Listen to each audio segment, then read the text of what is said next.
Welcome back to Museful. Today we're unboxing the Insta360 GO Ultra. It's a tiny camera that has a lot of functionality and features. The reason I purchased this camera is to make content with my young children.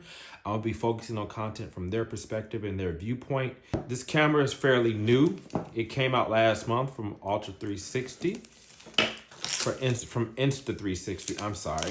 This is the camera itself. It is really tiny, really lightweight. Even though it's small, it does feel good in the hands. It doesn't feel brittle. It doesn't feel fragile. So I'm happy about that.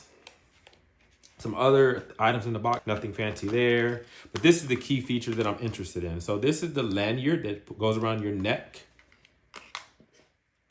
And the camera sticks on like that.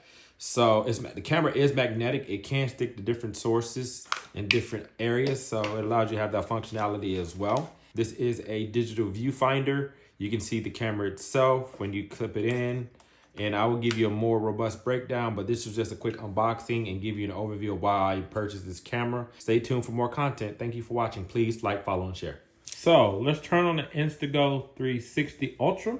We're gonna pull off the screen. So this does take a micro SD card. It does not have built-in memory, so you do have to have a SD card of your own. This is the charging port over here on the side. This button is what unlocks the camera. And we're gonna peel off the screen protectors. So let's power it on. This is a shutter, not the power button, my mistake. Power button is over here on the side. No SD card, as I just mentioned. You do have to have an SD card to use the functionality of this camera. You have to download the app and connect.